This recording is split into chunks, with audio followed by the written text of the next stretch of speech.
고유가, 고환율, 고물가, 삼중악재로 우리 경제에 타격이 큽니다. 이제는 배달비 걱정까지 해야 할지도 모르겠는데요.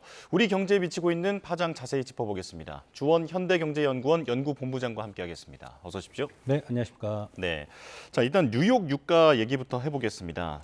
미국 서부 텍사스산 원유가 종가 기준으로 $100로 넘겼는데 이게 이란 전쟁 이후 처음이라고 하더라고요. 네, 어떻게 보셨습니까? 종가 기준으로 서부 텍사스 중진유는 이제 2022년 7월에 한번 좀 넘었고요. 그때 뭐 우크라이나 전쟁 터지면서 그리고 이제 한 거의 뭐 3년 넘게 $100 밑에 있었는데 지금 유가가 오를 때 보면 두바이는 한 배럴당 130 뭐 그 정도 이미 갔고 브렌트도 한 110 정도 와 있는데 WTI 가격만은 $100를 그동안 안 넘었었거든요. 예. 왜냐하면 이제 미국에서 생산되는 원유는 이번 전쟁하고는 별로 상관이 없다.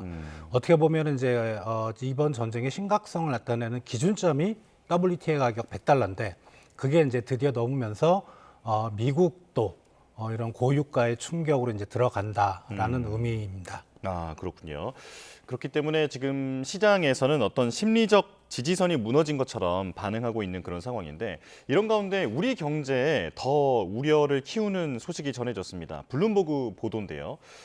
사우디 아람코가 만드는 경질유, 그러니까 이게 아랍 라이트라고 불리는데 우리나라가 주로 쓰는 그 기름으로 알려져 있습니다. 그런데 이 가격이 프리미엄이 원래 한 $2.5 정도였는데 $40까지 오를 수 있다. 이런 분석이 나오더라고요. 큰일 아닙니까? 예, 이게 5월 선물 가격 기준으로 5월 달에 인도부는 이제 기존 예를 들어 듀바이 가격이 $130다. 그럼 플러스 40에서 170이 되는 거죠. 네. 근데 뭐 우리나라가 저기름만 들어오는 게 아니고 근데 저게 이제 상당히 중동산 원유의 어떤 앞으로의 가격의 향방을 나타내는데 왜냐하면 이제 호르무즈 해협 통해서는 이제 기름이 못 빠져나오고 있는데 예. 사우디는 이제 동서 파이프라인에서 홍해 쪽으로도 나오고 있거든요.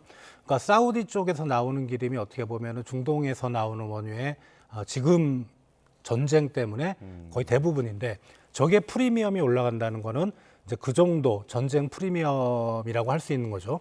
앞으로 전쟁이 안 끝난다면 해협이 봉쇄가 지속이 된다면 두바이 가격이 저 프리미엄을 따라 더 올라갈 수도 있다 이렇게 생각이 됩니다. 예. 그렇다면 두바이유 가격이 만약에 $150, $170 이런 상황이라면 정말로 여기에 $40가 붙여지면 배럴당 $200로 들여와야 되는 그런 상황이 될 수도 있다는 말씀이네요. 그렇죠. 전쟁이 장기화되고 해협이 풀릴 기미가 전혀 없다. 그런 게 한 최소 4개월에서 5개월 지속된다. 그러면은 가능성은 아주 높진 않지만 예. 우리가 배럴당 $200도 한번 볼 수 있는 그런 상황이지 않을까 생각이 됩니다. 예. 지금 이 말씀하신 프리미엄이라는 게 그러니까 아랍 라이트의 가격이 두바이유 가격에 그 프리미엄을 붙여서 가격이 형성된다라는 건데 이걸 지금 아시아 정유사들이 너무 곤란한 상황이다 보니까 그 벤치마크 두바이유 대신에 브렌트유 가격에 그 연동을 해달라 이렇게 요청했다라고 알려져 있습니다. 이게 아람코 입장에서는 현실성 있는 제안일까요? 근데 아시아 쪽 국가들이 사실 브렌트유를 그렇게 많이 수입 못 하거든요. 우리가 뭐 예. 직관적으로 생각해봐도 유럽, 영국 쪽에서 나는 게 바다를 삥 둘러서 아시아 쪽으로 올 수는 없고 대부분 이제 중동산 원유에 의존하는 바가 큰데 저게 이제 저 프리미엄이 붙은 중동산 원유 가격에 자꾸 의존하게 되면 일단은 시장의 변동성도 더 커지게 되는 거고요. 예. 그러니까 아시아에도 이제 싱가포르 중심의 석유 시장이 있거든요. 그래서 뭐 그리고 이제 수입업체나 수출업체 같은 경우도 상당히 좀 타격을 받고 그래서 그런 벤치마킹을 브렌트가 좀 낮죠. 한 두바이보다 배럴당 $20 정도가 낮으니까 좀 그쪽으로 낮춰달라라는 건데 현실적으로 브렌트유가 아시아 석유 시장에서 기준 원유가 될 수는 없는 거죠. 예. 아람코 입장에서는 뭐 추가 수익을 포기하라라는 말과 다름없기 때문에 아마 받아들여지지 않을 거다라는 분석이 많던데요. 자, 그렇다 보니까 빨리 물류가 좀 정상화돼야 할 텐데 트럼프 대통령이 이란이 오늘부터 유조선 20척의 호르무즈 통과를 허용하기로 했다라고 주장했습니다. 이게 만약 사실이라면 그나마 좀 안도할 만한 소식일까요? 호르무즈 해협 안에 묶여있던 선박에 20척이 나간다는 거고 네. 그래서 뭐 빈 유조선이 다시 들어와서 싣고 다시 나가게 해준다 이건 아니거든요. 그리고 저것도 제가 정치 외교 쪽은 잘 모르는데 뭐 20척이 나간다는 지금 시그널이 없어요. 예. 어떤 보도에서도. 그래서 저거는 큰 의미는 없을 것 같고 그냥 뭐 정치적인 수사 요 정도로 해석하시면 될 것 같습니다. 예. 그런데 더 암울한 전망은 만약 전쟁이 끝난다 하더라도 한 번 올라간 유가가 쉽게 떨어지겠느냐 이 부분이거든요. 어떻게 전망하십니까? 전쟁 때문에 리스크 프리미엄이 많이 붙어서 뭐 모든 국제 유가가 지금 점프를 해서 그러니까 이론적으로 전쟁 때문에 올랐으면 전쟁이 끝나면 당연히 유가가 떨어지는 게 맞는데 네. 지금 중동 지역의 분위기는 뭐냐면 원유 시설들이 많이 좀 파괴가 됐어요. 그리고 파괴는 안 됐더라도 어떤 전쟁의 위험 때문에 그리고 또 호르무즈 해협이 막혔기 때문에 원유를 채굴해서 어디다 한번 저장할 수 있는 그런 용기도 이제 한정이 돼 있을 거잖아요. 네. 그 스톱이 돼 있는 유정들이 많습니다. 원유가 일단 스톱이 되면 제가 알기로는 중동 쪽의 원유를 뽑아내는 시설이 2차 세계대전 이후에 멈춘 적이 거의 없다고 합니다. 네. 한번 멈추면은 재가동하는데 엄청난 시간이 걸린다고 해요.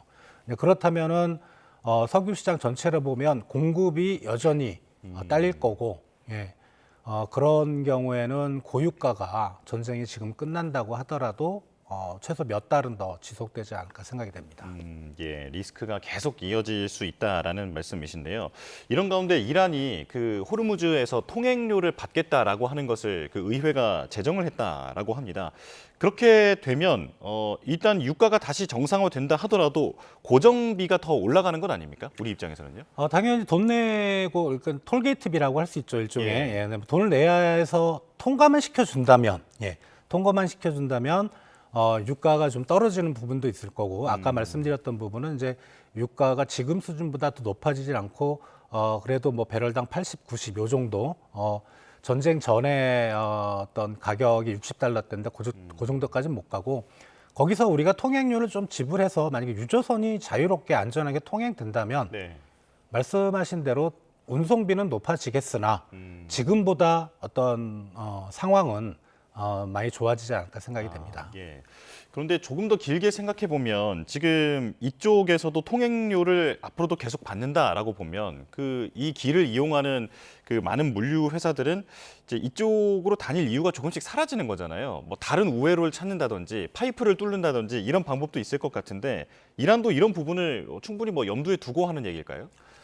지금 사실 사우디는 사우디 국토의 지형을 보면 오른쪽에 이제 호르무즈 해협과 페르시아만이 있고 왼쪽에 홍해가 있거든요. 예. 산지가 이제 호르무즈 해협 쪽에 원유 산지가 많은데 이게 호르무즈 해협이 정치적으로 상당히 좀 민감한 지역이니까 파이프라인을 거기서 홍해 쪽으로 빼버렸어요. 네. 근데 그 물량이 운송 물량이 그렇게 크진 않습니다. 호르무즈 해협이 하루 단위로 봤을 때 2천만 배럴이 왔다 갔다 했는데 네. 이쪽 파이프라인으로 빼는 거 한 500만 배럴 정도밖에 안 되거든요. 풀로 가동했을 때. 그래서 에너지, 그러니까 원유나 그다음에 뭐 LNG나 이런 쪽은 통행료를 이란이 받는다고 하더라도 지불하고 호르무즈 해협 쪽으로 나올 수밖에 없는 그런 상황입니다. 예.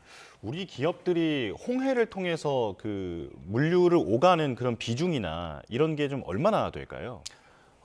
우리가 이제 홍해의 북쪽 끝이 스에즈운하거든요. 예. 이게 스에즈운하를 넘어가면 지중해는 유럽이기 때문에 우리 기업들의 어떤 수출 경로를 보면 유럽 쪽으로 가는 게 이제 그쪽으로 많이 갔었는데 몇 년 전에 이제 지금도 이제 후티 반군이 홍해 뭐 그쪽을 막니 이제 그런 얘기 하는데 네.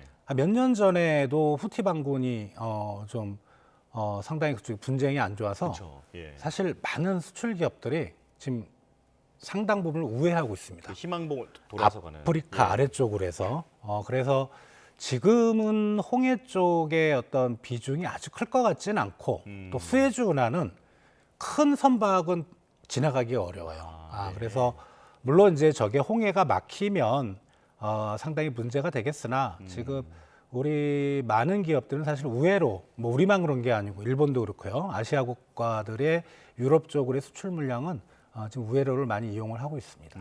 예. 어찌 됐건 저쪽에 막히면 우리의 그 유럽 쪽의 수출길도 상당 부분 차질을 받을 수밖에 없다라는 말씀이신데요. 자, 그런데 지금 우리나라도 정부 차원에서도 갖가지 대응책을 내놓고 있습니다만 일단 지금 상황에서는 좀 아끼자라고 하는 것 같아요. 네, 이게 어느 정도 효과가 있을까요? 좀 아끼자가 아니고 아껴야 됩니다. 왜냐하면 들어오는 게 없잖아요. 예. 그죠?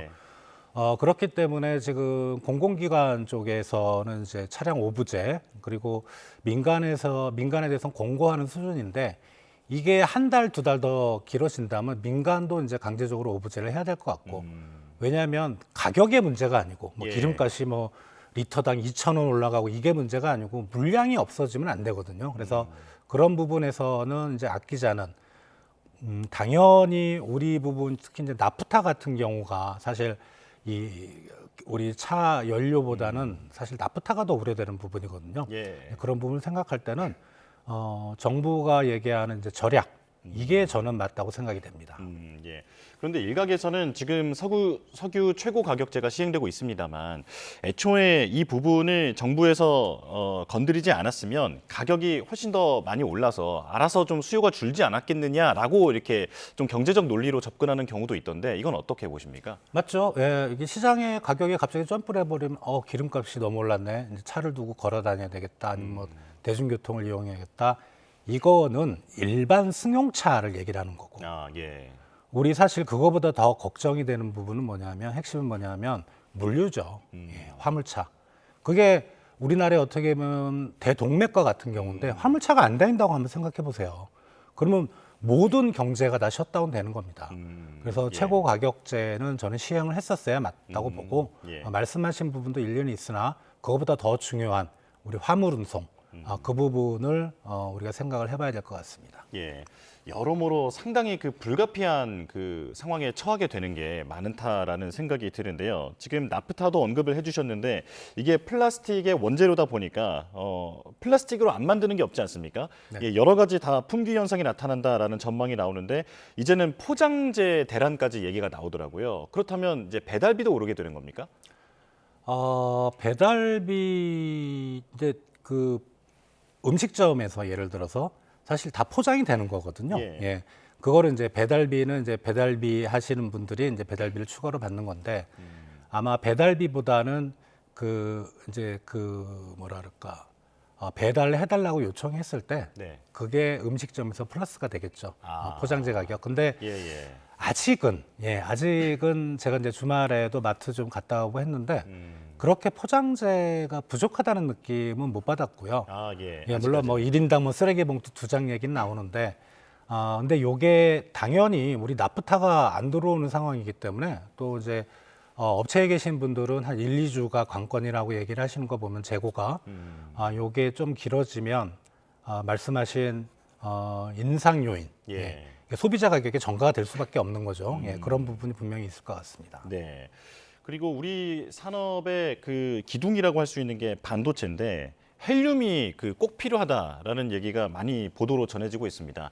그런데 헬륨 공급이 막혔다 하더라도 재고가 있기 때문에 당분간은 걱정이 없다라는 얘기가 그래도 한 지난주까지는 있었던 것 같거든요. 이제는 걱정이 좀 커지는 것 같은데 상황 어떻게 보고 계십니까?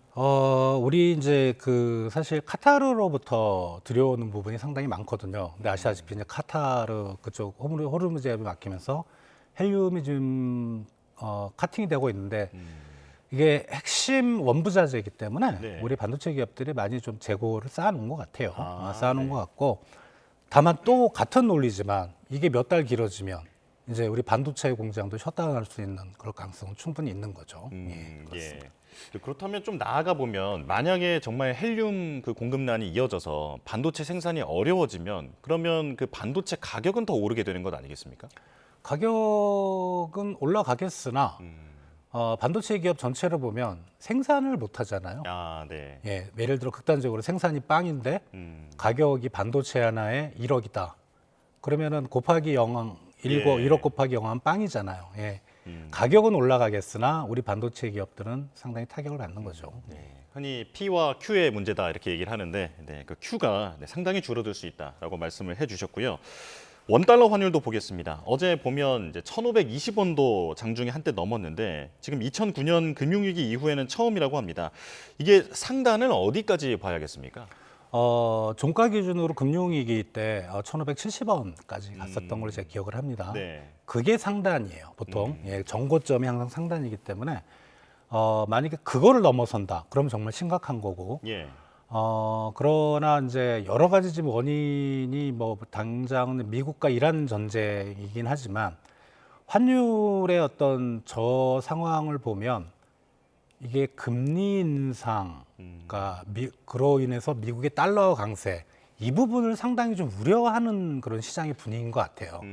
그래서 환율은 당분간은 1,500원 밑으로 좀 떨어지기 어렵고 금융위기 때 제 기억으로는 한 영업일 기준으로 12일이나 13일 정도 1,500원대 이상이 있었거든요. 예. 지금은 영업일 기준 한 5일 정도 됩니다.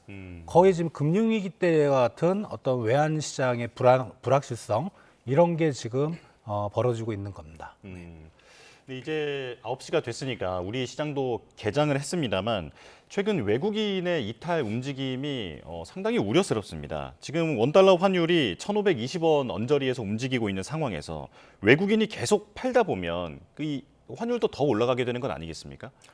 한 몇 년 전만 해도 우리가 이제 외국인들이 우리나라 주식을 팔았을 때 주가는 떨어졌는데 환율은 크게 안 올라갔었거든요. 네. 그 말은 뭐냐면 그때는 이런 분위기가 아니라 우리 주식시장에서 시세 차익을 하고 대기 자금으로 있다가 뭐 다른 종목을 산다든가 아니면 채권을 산다든가 우리나라에서 움직였는데 지금 분위기 보면 주가가 빠지면서 환율이 올라간다는 건 제 직관적인 느낌이지만 팔고 나간다는 느낌이 강하게 듭니다.